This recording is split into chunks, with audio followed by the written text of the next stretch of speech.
Bueno, buenas tardes. Vamos a empezar con las exposiciones.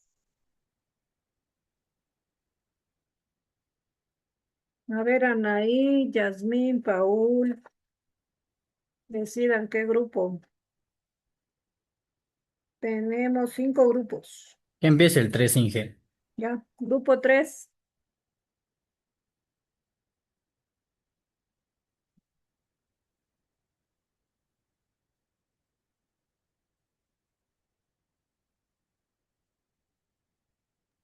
TV ingeniera. Ahorita, en este momento ya, se puede observar. Ya. Buenas tardes, ingeniera. Buenas tardes, compañeros. Nosotros vamos a hablar sobre el tema del constructivismo. Eh, este documento fue realizado por los siguientes estudiantes: Ricardo Andrade, Dayana Vargas, Eltelvina Chimbo, Yasmín Peña, Evelyn Chasi, Keila Aguilar, Eloy Asas, Karen Cadena, Jacqueline Coronado y mi persona, John Sisa. ¿Qué es el constructivismo? El constructivismo es una teoría del aprendizaje que sostiene a las personas construyendo su propio conocimiento a partir de experiencias, la observación y la interacción con el entorno. En el lugar de recibir información de manera precisa, el estudiante participa activamente en su aprendizaje, relacionando los conocimientos con lo que ya sabe. De esta forma, el aprendizaje se vuelve más significativo y duradero. Eh, sí, los autores principales son Jean Piaget, Lev Wygotsky, David Ausubel y Jerome Bruner. Ya. Lo que dice Jean Piaget explicó que aprendemos adaptando lo nuestro a lo que ya sabemos o cambiando lo que creemos para entender mejor. Lev Wygotsky añadió que el aprendizaje es mucho mejor con ayuda de otros, por ejemplo, maestros y compañeros y con los que nos rodean. David Ausubel destacó que para aprender algo nuevo, lo más importante es que lo que ya sabemos es lo que más importante es lo que ya sabemos antes. Jerome Brunner dijo que el mejor descubrimiento de las cosas por uno mismo no solo pueden traer consecuencias, sino que también nos las pueden contar. Siguiente. Ideas principales. Bueno, aquí tenemos 5 ideas principales en las cuales consiste. La primera, el conocimiento no se construye,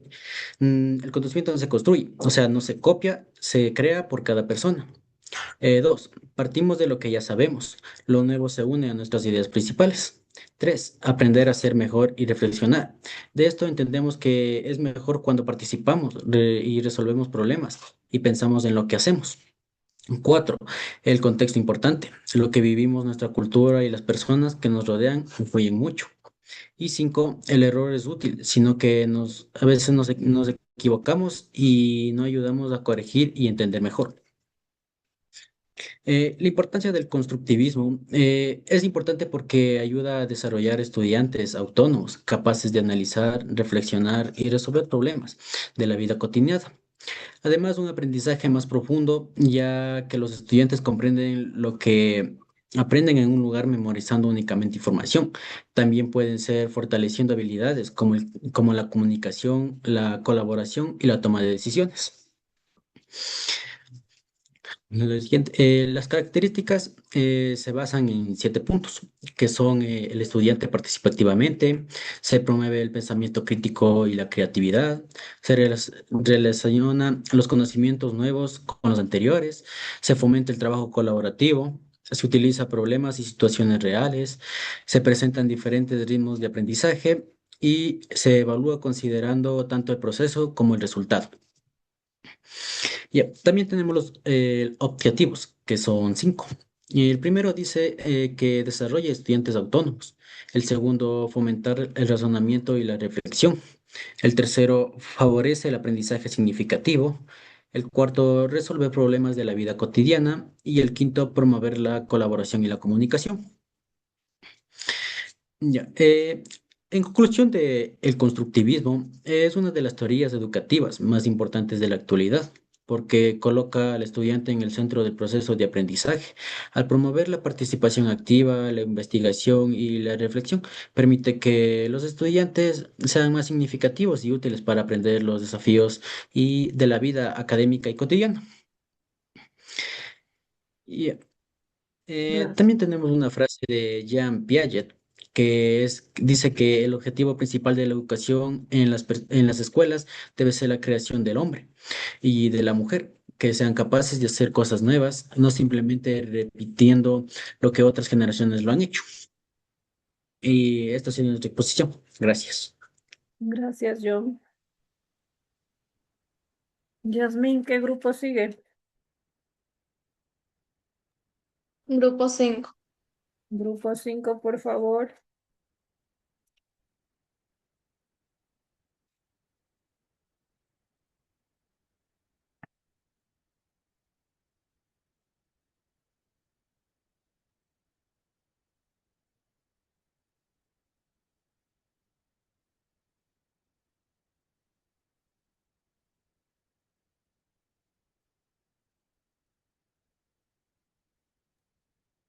Bueno, muy buenas tardes, licenciada y compañeros. Reciban un cordial saludo de parte del Grupo 5. En este momento les explicaré sobre el aprendizaje significativo. En esta exposición conoceremos en qué consiste el tipo de aprendizaje, sus características, su importancia y cómo puede aplicarse dentro del aula para un mejor proceso de enseñanza y aprendizaje. Este trabajo fue realizado por Kerly Chicaiza, Cintia Punina, Nancy Yumiseva, Lizeth Simbaña y mi persona, Lisbeth Yuquinca. ¿Qué es el aprendizaje significativo? El aprendizaje significativo es propuesto por el psicólogo David Ausubel, el que explica que una persona no aprende de manera significativa cuando se relaciona la información nueva con los conocimientos que ya posee. Y es decir, que el estudiante no memoriza solamente para un examen, sino que comprende el contenido, le encuentra un sentido y puede utilizar posteriormente en diferentes situaciones. En diferentes situaciones. Y un ejemplo también sería que si un niño ya conoce los animales de su comunidad, el docente puede partir de esos conocimientos para enseñar la clasificación de los seres vivos. De esta manera, el aprendizaje será más fácil y permanecerá por más tiempo en su memoria. A continuación voy a explicar tres características muy importantes en el aprendizaje significativo. La primera característica es la conexión con los conocimientos previos. Y esto nos quiere decir que toda información nueva debe relacionarse con todo lo que el estudiante ya sabe. La segunda característica es el aprendizaje que permanece a lo largo del plazo, porque sí, al comprender los contenidos, no se olvida fácilmente. La tercera característica es la actividad activa del estudiante, ya que debe mostrar interés, participar y tener disposición para aprender y construir nuevos conocimientos. A continuación explicaré la importancia. El aprendizaje significativo es muy importante porque mejora la comprensión de los estudiantes y los temas, aumenta la motivación de los estudiantes, facilita la resolución de inconvenientes y favorece un aprendizaje permanente. Esto nos permite que los estudiantes no solo repitan información, sino que desarrollen habilidades para aplicar lo aprendido en la vida cotidiana. ¿Cómo se logra un buen aprendizaje en el aula? Para lograr un buen aprendizaje significativo, el docente debe de utilizar materiales claros y relacionados con situaciones reales. También es importante conocer primero qué saben los estudiantes mediante preguntas, conversaciones o lluvias de ideas. Como finalización, se debe promover la aplicación práctica mediante proyectos, experimentos, juegos o resolución de problemas, ya que para aprender fortalece mucho más el conocimiento. A continuación explicaré el rol del docente y del estudiante. En este proceso, tanto como el estudiante cumple funciones importantes, el docente debe orientar, motivar y relacionar los contenidos con la experiencia de la vida cotidiana. Por otro lado, el estudiante participa activamente, reflexiona, hace preguntas y construye su propio aprendizaje. Y esto convierte en una clase y en un espacio más dinámico y participativo. Un ejemplo que también podemos encontrar en el aprendizaje significativo es que cuando el docente enseña el sistema solar, antes de explicar el tema, debe preguntar si conocen los estudiantes sobre los planetas. Después debe utilizar imágenes, videos, actividades y practicar para ampliar esos conocimientos. Y así los estudiantes relacionarán lo que ya saben con información nueva, logrando un aprendizaje más profundo. A continuación explicaré el rol de docente y del estudiante. En este proceso, tanto el docente como el estudiante cumplen funciones importantes. El docente debe orientar, motivar y relacionar con los estudiantes con experiencia en la vida cotidiana. También, por otro lado, el estudiante debe participar activamente, reflexionar, hacer preguntas y construir un nuevo espacio con su propio aprendizaje. Y esto convierte que la clase sea un espacio dinámico y participativo. En conclusión, como conclusión, podemos decir que el aprendizaje significativo permite que los estudiantes comprendan, relacionen y apliquen los conocimientos de manera efectiva y además favorece un aprendizaje más profundo, duradero y útil para resolver situaciones de la vida cotidiana. Y por ello, las estrategias más importantes dentro de la educación actual nos ayudan muchísimo. Muchas gracias por su atención prestada. Esperamos que esta información haya sido de mucha utilidad. Gracias, Lisbeth. Bueno, hemos visto que el aprendizaje significativo es muy interesante y se usa mucho hoy en día dentro del salón clase, ¿no?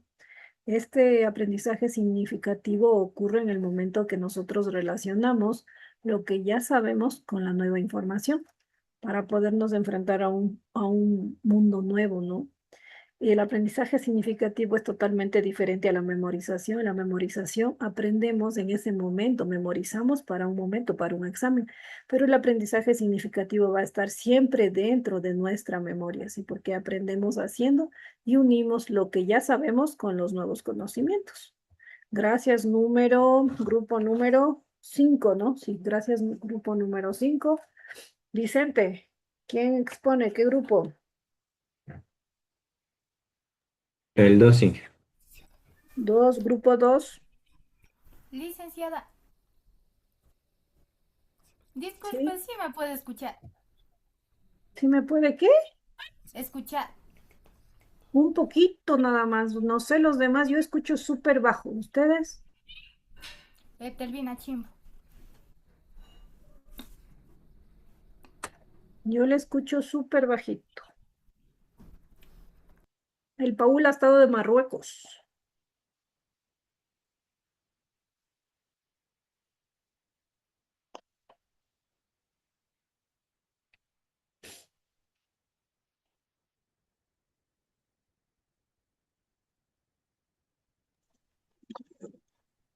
Ya. Buenas tardes, licenciada. Buenas tardes, compañeros. Nosotros somos el grupo número 2, el cual está formado por Lisbeth Guapulema, Kevin Guamán, Tania Ramírez, Yulisa Estrada, Daniel Molina, Helen Angulo y Mireya Sanabria. Y mi persona, Lisbeth Guamán. Les voy a hablar sobre los prejuicios definidos dentro del centro educativo. Este es un tema muy importante para tener una buena convivencia en la escuela. ¿Qué son los prejuicios? Son ideas que nos formamos antes de conocer realmente a alguien en la escuela. Pasa cuando juzgamos a un compañero, a un docente o persona de la comunidad, ya sea por su apariencia, género, dinero, religión o si tiene alguna discapacidad. Estas ideas hacen que lo tratemos mal y le afecten en sus estudios, sus amistades y cómo se siente. Las características surgen sin conocer bien a la persona, se basan en creencias falsas o estereotipos y causan discriminación o exclusión. Le quitan oportunidades para aprender, arruinan la buena convivencia escolar. Eh, Tipos de prejuicios. Prejuicio por apariencia física. Juzgamos por cómo se ve, su vestimenta o su cuerpo sin saber nada más de aquel estudiante. Un ejemplo es burlarse por cómo se viste y, y no hacerle jugar por condición económica. Juzgamos por el dinero que tiene su familia. Un ejemplo es no dejar jugar a un compañero porque no tiene ropa de marca o cosas costosas. Prejuicio por hacia personas con discapacidad. Pensar que no tienen capacidad de aprender o participar. Un ejemplo es no invitarlo a una actividad porque piensan que porque tiene discapacidad no va a poder hacerlo. Eh, Prejuicio por género. Creer que alguna actividad es solo para hombres o solo para mujeres. Por ejemplo, jugar fútbol dicen que es solo para hombres. Por cultura, etnia o lugar de origen. Juzgar por cultura, por cómo habla o de dónde viene. Un ejemplo es excluir a un compañero por provenir de otra región y por su forma de hablar. Por rendimiento académico, juzgar por las notas, ejemplo, creer que un estudiante que saca malas calificaciones no puede mejorar. ¿Cómo aparece y cómo se refuerza en el aula? Surge cuando repetimos comentarios sin sentido, imitamos lo que dicen otros sin pensar, aceptamos ideas falsas sin comprobarlas, o cuando nadie corrige los malos tratos. En los primeros grados, los niños y las niñas repiten estas ideas porque creen que es algo normal, sin saber que es injusto. Para evitar todo esto es importante respetar todas las diferencias, practicar la empatía, fomentar el respeto, la igualdad, la solidaridad, escuchar antes de juzgar y promover que todas se sientan incluidos. Por último, recordemos que todos somos distintos, pero igual de valiosos. Respetémonos y hagamos una mejor escuela. Muchas gracias.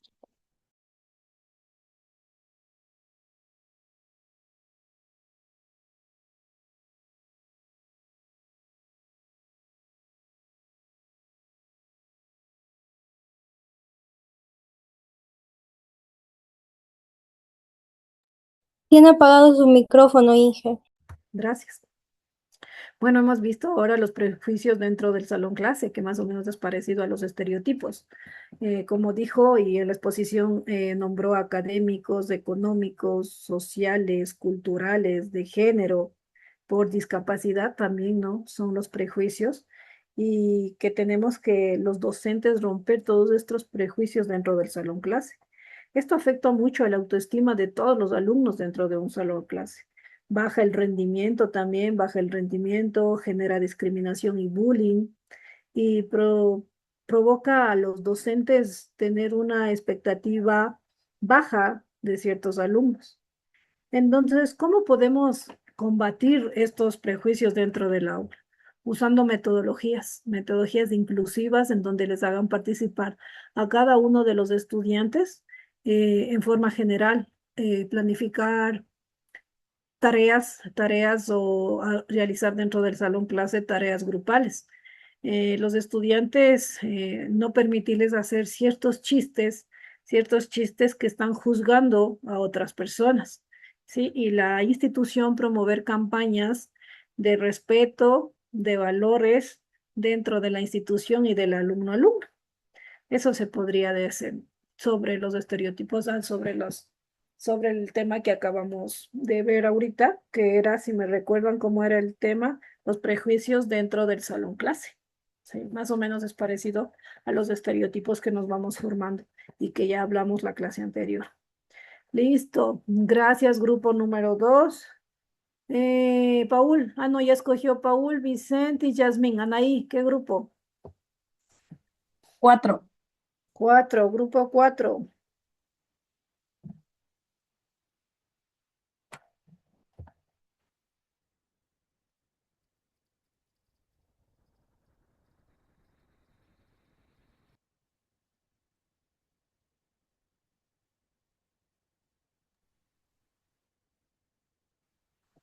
Bueno, muy buenos días. Digo, buenas tardes, licenciada, buenas tardes, compañeros. Eh, Porque Eli Candilejo, Sheila Persona, Milena Carranza. Hoy vamos a hablar sobre el conductivismo. Primero, ¿qué es el conductivismo? Es una corriente de la psicología que nació a principios del siglo XX. Su idea principal es todo lo que hacemos, decimos y sentimos es un comportamiento que aprendemos de lo que pasa a nuestro alrededor. Una de las importancias es que el conductivismo es útil para enseñar hábitos, normas, habilidades básicas y conductas basadas especialmente en los primeros años de educación. De los principales de esto es que se centra en la conducta observable, aprendizaje mediante estímulo y respuesta, uso de refuerzo y castigo, importancia de la repetición y la práctica. Docente como guía del aprendizaje. Estudiante responde a los estímulos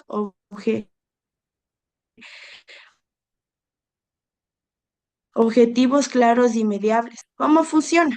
El acondicionamiento clásico, explicado por Iván Paulo, socio- asociamos dos cosas que pasan juntas.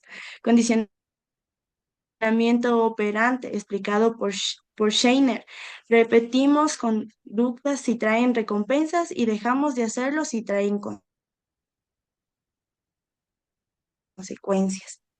Descubrió el condicionamiento clásico con sus experimentos con perros. John Walton, padre del conductivismo, dijo que se puede enseñar cualquier cosa a cualquier persona.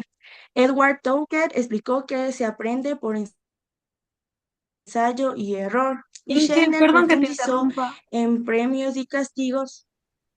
Perdón que te interrumpa. Lo que pasa es que no sé si es mi internet o el tuyo, pero escucho entrecortado.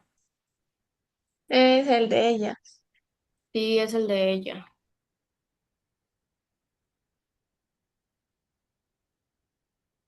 Tal vez otro compañero del grupo le pueda ayudar a exponer.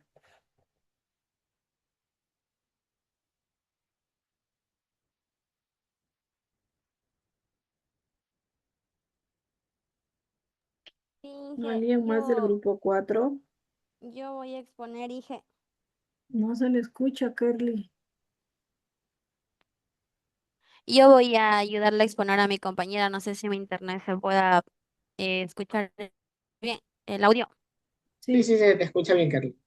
Ya, bueno, buenas tardes, ingeniera, compañeros. Nosotros somos el grupo número 4 y el día de hoy eh, mi persona, Milena Carranza, Sheila Cabezas, Nicole Fiallos, Melanie Andaluz, Melanie Gavilán, Mauri Andaluz y Priscila Núñez hemos hecho esta presentación sobre el conductivismo. ¿Qué es el conductivismo? Es una corriente de la psicología que nació a principios del siglo XX y su idea principal era que todo lo que hacemos, decimos o sentimos es un comportamiento que aprendemos de lo que pasa a nuestro alrededor. Su importancia era enseñar hábitos normales, habilidades básicas y conductas deseadas, especialmente en los primeros años de la educación. Su característica principal se centraba en la conducta observable, también en el aprendizaje mediante estímulos y respuestas, al igual que también usaba el refuerzo y el castigo. Importancia de la repetición y la práctica. También decía que el docente como guía era guía del aprendizaje y el estudiante responde a los estímulos, objetivos claros y medibles. También era una evaluación basada en la conducta observable. ¿Cómo funcionaba? Tenía dos condicionamientos, el condicionamiento clásico y el condicionamiento operante. El condicionamiento clásico decía, era explicado por Iván Pavlov, asociamos dos cosas que pasan juntas. Y el condicionamiento operante, explicado por Sinner, decía que repetimos conductas sin traer recompensas y dejamos de hacerlas sin traer castigos. Los autores más importantes fueron 4, los cuales fueron Ivan Pavlov, el cual descubrió el condicionamiento clásico con sus experimentos con perros. John Watson, el padre del conductismo, dijo que se puede enseñar cualquier cosa a cualquier persona. Edward Thorndike dijo que él explicó que aprendemos por ensayo y por error. Y Sinner decía que se profundizaba en premios y castigos para moldear conductas. ¿Dónde lo vemos hoy?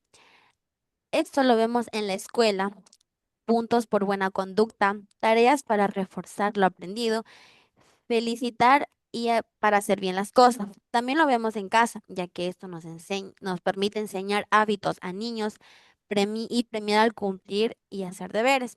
También lo podemos ver con animales, ya que permite esto adiestrar perros con premios en cada comida. ¿Quién no ha hecho esto en sus casas? Nosotros, creo yo que la mayoría de nosotros hemos también adiestrado a nuestros animalitos así para poder enseñar esto. Y también al momento de recibir terapia, ya que esto ayuda a cambiar las conductas que nos gustan por otras mejores. Los puntos fuertes y limitaciones sería lo bueno, ya que se basa en hechos que se pueden ver y comprobar. También es muy útil para enseñar hábitos y rutinas claras. Lo que no explica. No toma en cuenta la imaginación, la creatividad, las emociones o la inteligencia propia de cada persona. No sirve para explicar aprendizajes complejos como razonar o evitar cosas nuevas. En conclusión, el conductivismo es un modelo de aprendizaje que se basa en la relación entre los estímulos y las respuestas, considerando que la conducta puede fortalecerse mediante la práctica, el esfuerzo y la repetición. Aunque en la actualidad existen otros enfoques que promueven la participación más activa del estudiante, el conductivismo sigue siendo útil tanto para desarrollar hábitos, normas, destrezas, como también aprendizajes que requieran la práctica constante. Muchas gracias. Gracias. Entonces vemos que el conductivismo es una parte de la psicología, ¿sí? Que dice que no solo se puede, que solo se puede estudiar lo que se puede observar, ¿sí?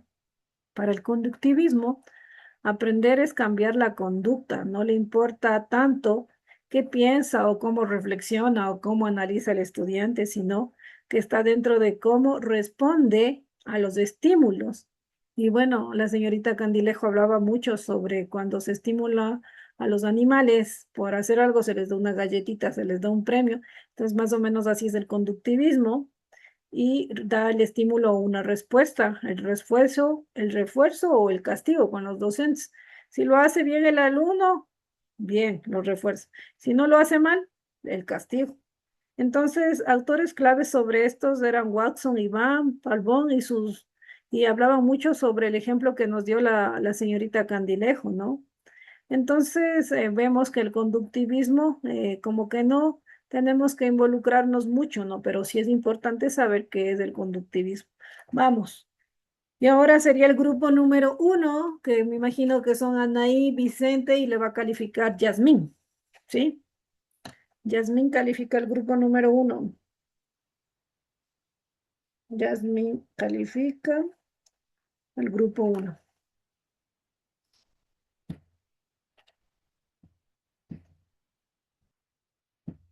Buenas tardes, ingeniera y compañeros. A continuación, el grupo 1 que está conformado por Paul Monar, Anaí Méndez, Vicente Santi, Brittany Muñoz, Yasu Bueno Lisa, Cristel Llanes, Kelvin Milan, Dayana Díaz y mi persona, Angie Mesa, va a exponer sobre los prejuicios. Los prejuicios son juicios anticipados que una persona formula sobre otra sin haber tenido una experiencia directa con ella o un conocimiento real. Se basan en ideas preconcebidas generalmente negativas que asignan características de una persona solo por permanecer en un grupo, ya sea una religión, un género, una cultura o una nacionalidad, entre otros. En el cual esto quiere decir que muchas veces nosotros juzgamos a una persona sin conocerla como es realmente. La otra. Los tipos de prejuicios. Existen los prejuicios sociales, lingüísticos, basados en discapacidades, prejuicios de género, prejuicios basados en orientación sexual y prejuicios basados en la edad. En los prejuicios sociales son las ideas preconcebidas sobre una persona por pertenecer a una clase social determinada. Los ejemplos es como que la creencia de alguien próspero seguramente hizo la fortuna de forma ilícita o hostil con una persona en condición de pobreza porque asume que tiene intenciones delictivas, en el cual se dice que una persona por ser pobre ya no estudia. Los prejuicios lingüísticos es una creencia basada en la lengua, idioma o variación lingüística que se utiliza de una persona. Ejemplo, creer que una persona de nacionalidad argentina habla mal porque dice remera en vez de camisa. Esa persona está hablando, haciendo un mal uso de la lengua, está hablando de acuerdo a la variación lingüística del idioma español que existe en su país. O también, ya por ser, tener distintas variaciones, vamos a decir que esa persona no tiene modales. Los prejuicios basados en discapacidades son las creencias sobre personas que tienen una condición de discapacidad y creer que por lo general se expresan actitudes de rechazo bajo supuesto de que son inferiores a una persona sin discapacidad. Los ejemplos de rechazo o miedo hacia las personas con síndrome de Down. También existe el ejemplo de que ya por una persona estar en una silla de rueda no puede trabajar. Los prejuicios de género son los sesgos que existen con respecto a un género determinado. El ejemplo es asumir que el hombre tiene que llevar tareas físicas porque la mujer no será capaz de hacerlo. En este caso, el sesgo es doble, se atribuye la cualidad de fortaleza solo al hombre, mientras que asigna la cualidad de debilidad a la mujer, ya que se dice que en ciertas familias las mujeres no manejan. Los prejuicios basados en la orientación sexual son cualidades que se le atribuyen a alguien debido a su orientación sexual. Ejemplo, trato agresivo que muchas veces recibirán las parejas del mismo sexo que tienen expresiones de cariño en lugares públicos. O también los ejemplos pueden ser de que no puede participar en algo ya porque es gay. Los prejuicios basados en la edad son prejuicios y expectativas asociadas a una persona en la función de su edad. Ejemplo, la idea es que alguien es débil física o mentalmente, in- que es incompetente debido a la edad avanzada o asumir a los jóvenes son rebeldes o inmaduros para asumir cierta responsabilidad, ya que se dice que si es una persona menor, no sabrá hacer algo.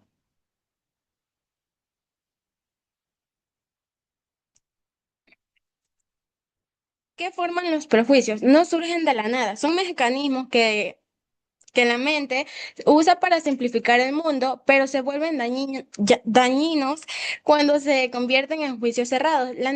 Aquí existe la necesidad de clasificar, ya que el cerebro agrupa cosas para entenderlas más rápido, pero a veces generaliza el exceso, ya que un ejemplo debe ser, como tiene tatuajes, seguro es una persona mala.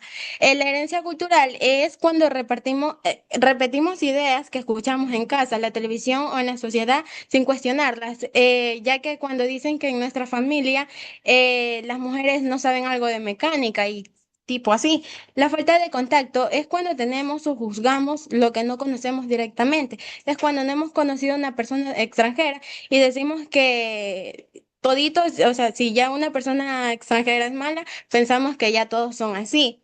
La búsqueda de pertenencia. A veces nos sentimos mejores al menospreciar a otros grupos, ya que existen ciertas personas que se burlan de otras solo para tener amigos y así los puedan aceptar.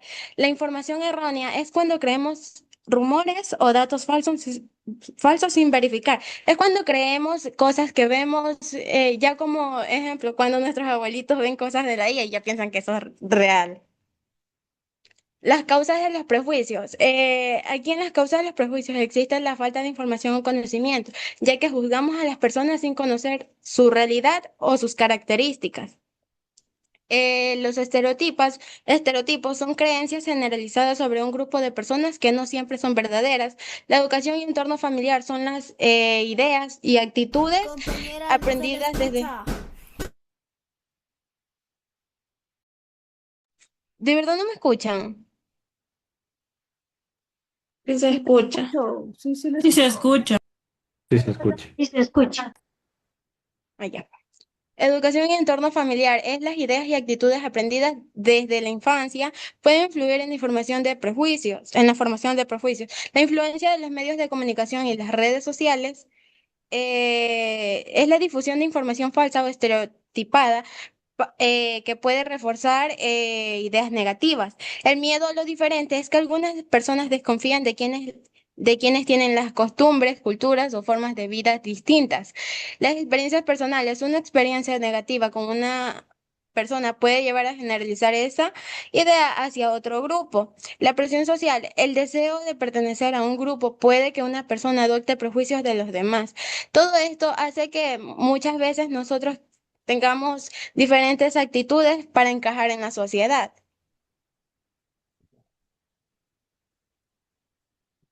Las consecuencias de los prejuicios. Existe discriminación, exclusión social, conflictos y violencia, desigualdad de oportunidades, baja autoestima y afectación emocional, dificultad para convivir y limitación del desarrollo social. En la discriminación, el trato es injusto hacia una persona por sus características o pertenencia a un grupo, de que cuando no dejamos participar a otra persona por su color de piel. La exclusión social es cuando las personas pueden ser rechazadas o aisladas en actividades y oportunidades de otro grupo, cuando no añadimos a personas a nuestros grupos, ya a veces sea a veces sea por cosas que no tienen sentido, ¿ya?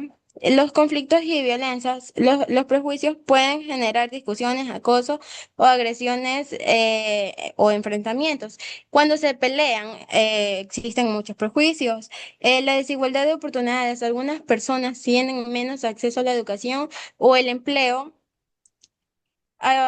o a los servicios debido a que son prejuicios. No, cuando no le dan trabajo a muchas mujeres, surge cuando, digamos, las mujeres a veces son mamás y no les quieren dar empleo ya porque el hecho que tiene un bebé.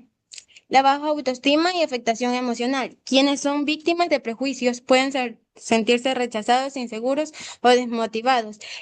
Muchas veces nos sentimos tristes por las burlas que nos hacen. La dificultad para convivir. Los prejuicios impiden construir relaciones basadas en el respeto, la confianza y la cooperación. Muchas veces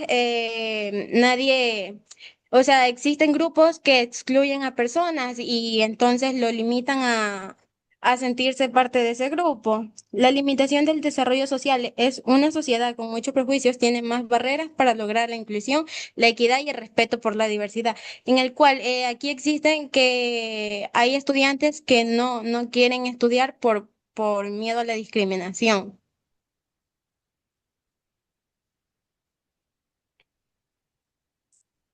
En conclusión, aquí los prejuicios no simplemente son opiniones aisladas, sino estructuras cognitivas y sociales profundamente arraigadas que se distorsionan nuestra percepción de la realidad. Si bien en el pasado evolutivo pudieron servir como mecanismos rápidos de supervivencia ante todo lo desconocido, en la sociedad contemporánea actúan como barreras invisibles que fragmentan las comunidades, perpetúan discriminación y limitan el potencial humano. No debemos de excluir a muchas personas, ya sean por su color de piel o por cosas económicas, porque existen muchos daños que podemos ocasionar a una persona. Muchas gracias. Muy bien, Anaí, muy bien, grupo número 1. Muchísimas gracias, todas las presentaciones excelentes.